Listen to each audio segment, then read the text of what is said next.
Bismillahirrahmanirrahim. Assalamualaikum warahmatullahi wabarakatuh. Waalaikumsalam warahmatullahi wabarakatuh. Innal hamdalillah nahmaduhu wa nasta'inuhu wa nastaghfiruh wa na'udzu billahi min syururi anfusina wa min sayyiati a'malina may yahdihillahu fala mudhillalah wa may yudlil fala hadiyalah. Asyhadu an la ilaha illallah wahdahu la syarikalah wa asyhadu anna Muhammadan abduhu wa rasuluh. Wa ya ikhwati rahimani wa rahimakumullah, usi nafsi wa iyyakum bittaqwallah, ittaqullaha haqqa tuqatih wa la tamutunna illa wa antum muslimun. Kama qala ta'ala fil Qur'anil Karim, a'udzu billahi minasyaitonir rajim. Ya ayyuhalladzina amanu taqullaha haqqa tuqatih wa la tamutunna illa wa antum muslimun.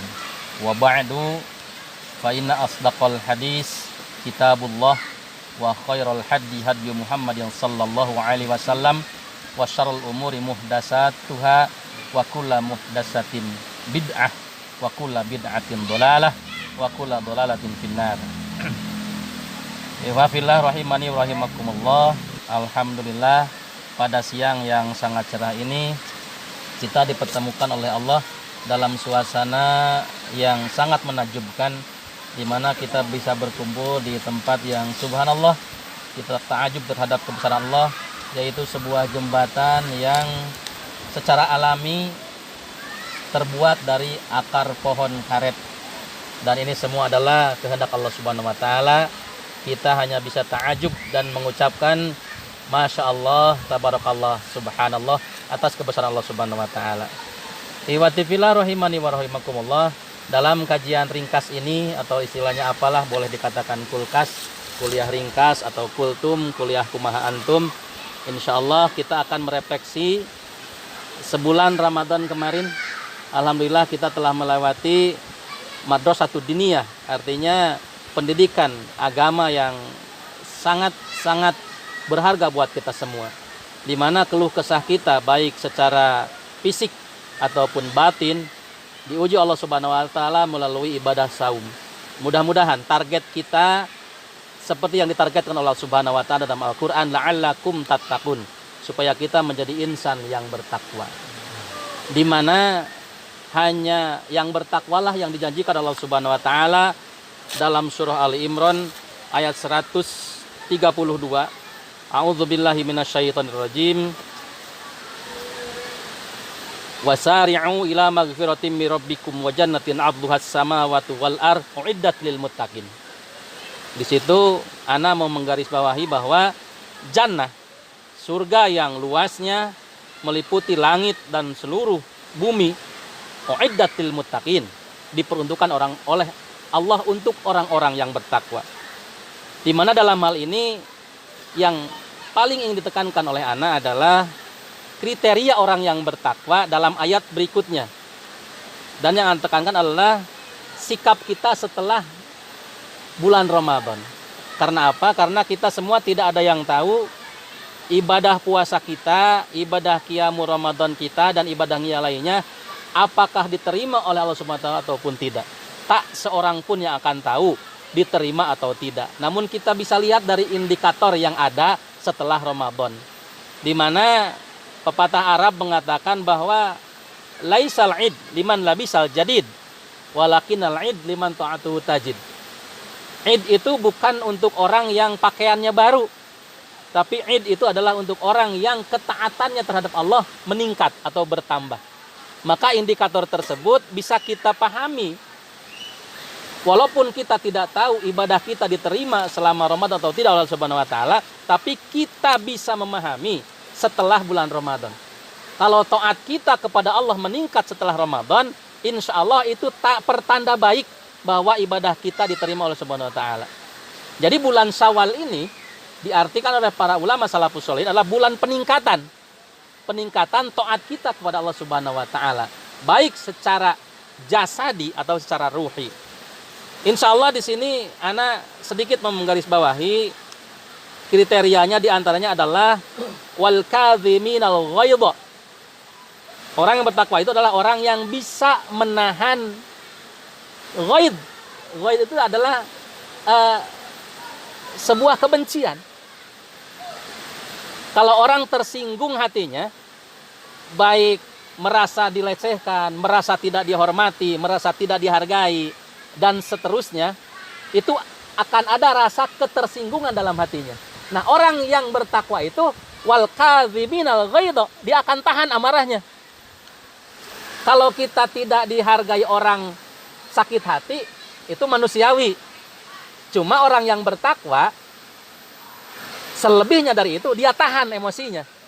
Tidak diungkapkan emosinya baik melalui lisan, apalagi melalui gerakan tubuh. Maka itulah orang yang bertakwa. Wal kadhiminal ghaidha, bisa menahan amarah, menahan marah, menahan benci.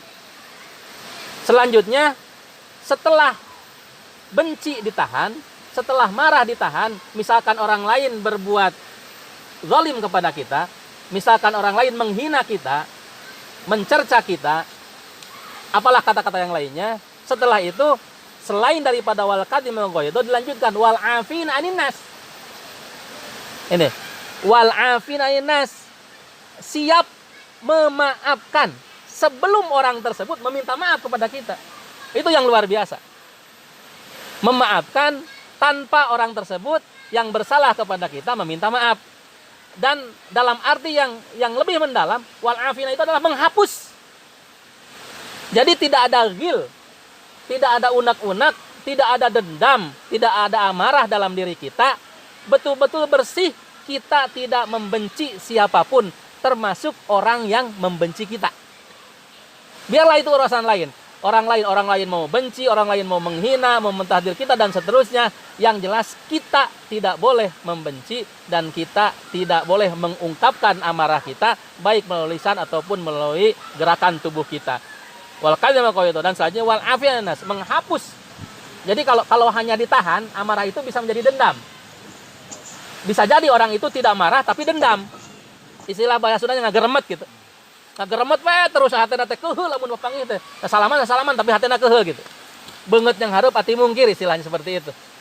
Nah, orang yang bertakwa tidak seperti itu. Wal afina, menghapus, dihapus seluruh kesalahan lain. Tidak hanya sampai di situ, dilanjutkan lagi. Wallahu yuhibbul muhsinin. Setelah itu dia berbuat ihsan. Berbuat baik kepada semua orang, apalagi seperti contohkan Rasulullah SAW, berbuat baik kepada orang yang berbuat jahat kepada kita. Itu yang luar biasa. Kalau berbuat baik kepada orang yang baik kepada kita, itu namanya biasa-biasa saja. Wajar lah. Mengapa kita baik, misalnya Pak Dede baik kepada Kang Dingdin, ya wajar lah, karena Kang Dingdin pun baik sama Pak Dede. Tapi yang luar biasa dicontohkan Rasulullah SAW itu adalah Rasul berbuat baik kepada orang yang betul-betul nyata mau berbuat jahat kepada Rasul. Banyak kan ceritanya, kita sudah pada tahu. Rasul setiap mau berangkat ke masjid diludahi oleh seorang Yahudi. Terus tiap hari diludahi. Apakah Rasul marah? Tidak pernah. Dan ketika orang yang meludahi itu sakit, nah Rasul aneh. Suatu hari lewat tidak ada yang meludahi. Ternyata tanya punya tanya, usul punya usul, bahwa orang tersebut adalah sakit. Dan Rasul orang pertama yang menjenguk orang tersebut. Padahal jelas tiap hari meludahi Rasul. Luar biasa. Coba kalau Kang El seperti itu, diludahi oleh tetangga. Buah-buah tetangga ditonyok ku Kang El gitu. Nah itu. Wallahu yuhibbul muhsinin. Dan ihsan yang paling rendah itu kira-kira ya, menurut sebagian para ulama, yang paling rendah kita berbuat ihsan itu kita mendoakan.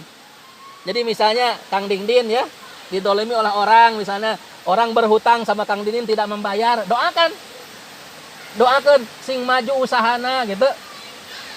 Anu hutangna disodakohkeun ke diwios lah, teu kuat bayar mah sodakohkeun gitu. Misalnya abdi nganyuk 5 juta Kang Dindin sodakohkeun ustad ieu lah nu nganyukna gitu. Doakeun sing beunghar sing maju. Eta teh ihsan pangrendahna Kang Din. Lamun urang riyo tuluy ngadoakeun gitu. Pangrendahna. Kan aya dina surat lain dikatakan Rabbana ighfir lana wa li ikhwanina alladzina sabaquna bil iman wa la taj'al fi qulubina ghillan lil ladzina amanu Rabbana innaka ra'ufur rahim wa la taj'al fi qulubina ghillan lil ladzina amanu. Itu janganlah ya Allah, janganlah jadikan dalam hati kita itu ada ghil. Ghil itu unek-unek bagi orang yang beriman. Orang-orang yang betul-betul berbuat itu tidak ada unek-unek. Dalam setiap sholat kita doakan gitu ya. Ulah kieu lamun Assalamu alaina wa ala ibadillah sholihin, kecuali yang boga hutang ke abdi. Ulah kitu kan deh. Jadi ketika kita tahiyat itu assalamu alaina wa ala ibadillah sholihin, betul-betul seluruh orang-orang saleh kita doakan, termasuk orang yang punya hutang tidak bayar. Dan itu ihsan yang lebih levelnya lebih meningkat lagi. Ada lagi ihsan yang lebih hebat, lebih tinggi, ya seperti contohkan Rasul pun dicontohkan oleh Umar bin Khattab. Ya kan? Kalau Rasul itu sama orang yang menghina itu selalu menyuapi. Ada orang Yahudi kan? Selalu disuapi oleh Rasul. Tapi ketika disuapi itu dimarahi Muhammad itu. Dicaci maki, disebut orang gila, disebut ahli sihir. Tapi Nabi Muhammad tidak pernah buka kartu bahwa yang dicaci maki itu adalah beliau. Maka konon katanya setelah Nabi Muhammad meninggal, orang tersebut masuk Islam melalui Abu Bakar. Karena dia tahu yang menyuapi bukan Nabi Muhammad gitu. Nah seperti itu. Nah seperti itu juga Kang Dindin ya. Kalau orang yang tidak kuat bayar hutang, datang ke rumahnya bawa duit, kasih modal. Luar biasa. Masya Allah. Itu ihsan. Seperti itu kalau para sahabat seperti itu. Bapak kulantaran bapak mete kuat bayar hutang ke abdi, yeuh modal sok usaha deui. Bapak buka hutang abdi 10 juta. Lah ku abdi di modalan 20 juta gitu. Masya Allah. Dan itu bukan dongeng, bukan cerita. Itu nyata. Para sahabat seperti itu, Rasul pun menceritakan seperti itu. Maka insya Allah termasuk kriteria orang yang bertakwa yang dijanjikan surga sama Allah. Sedikit lagi poin yang ingin Anda sampaikan. Kita jangan bersedih hati. Kita jangan berputus asa. Ternyata penghuni surga itu bukan orang yang tidak pernah salah. Penghuni surga itu bukan orang-orang yang suci seperti malaikat. Tapi dalam ayat berikutnya dinyatakan walladzina idza fa'alu fahisyatan aw dzalamu anfusahum dzakarullaha fastaghfaru lidzunubihim. Ini kabar gembira Kang El. Orang-orang yang berbuat fahisyah, tahukah fahisyah itu apa? Oh, dosa yang paling besar. Seperti zina dan sebagainya, itu fahisyah. Dosa yang sangat menjijikan.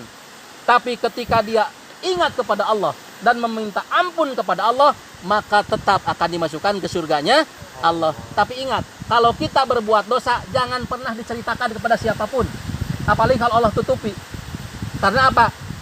Wala yaghfirudz dzunuba illallah, tidak akan ada yang bisa mengampuni dosa kecuali Allah. Wa may yaghfirudz dzunuba illallah. Afwan, wa may yaghfirudz dzunuba illallah wa lam yusiru ala ma fa'alu wa hum ya'lamun. Jadi cukuplah kita menyesal, kita menangis terus-terusan di hadapan Allah, tidak usah menangis di hadapan manusia. Siapapun manusianya. Termasuk misalnya sama ustadz kita bilang banyak dosa, enggak usah. Ustadz tidak akan bisa mengampuni dosa kita. Wali bisa tidak bisa mengampuni dosa kita. Yang bisa mengampuni dosa kita adalah Allah. Wa may yaghfirudz dzunuba illallah. Dan kita jangan pernah kembali kepada dosa tersebut. Kita mengazam, meniatkan dalam diri kita tidak akan pernah kembali ke dosa itu. Maka insya Allah sekali lagi, ternyata orang takwa itu, penghuni surga itu bukan orang yang tidak pernah berbuat dosa. Yang pernah berbuat dosa sebesar apapun, asal bertaubat, betul-betul taubat kepada sama Allah Subhanahu wa taala dan tidak kembali sengaja berbuat dosa itu, maka insya Allah dan ana yakin Allah Maha Pengampun. Lebih besar ampunan Allah daripada seluruh dosa umat manusia yang ada di muka bumi ini. Ana tutup saja, mudah-mudahan walaupun sedikit bermanfaat buat Anda pribadi dan buat antum semua, kita semua tercetak menjadi pribadi yang takwa. Karena kita yakin hanya orang takwalah yang akan masuk surga nanti di yaumul qiyamah. Sekian saja, mudah-mudahan bermanfaat. Billahi wa taufik. Wassalamualaikum warahmatullahi wabarakatuh. Waalaikumsalam.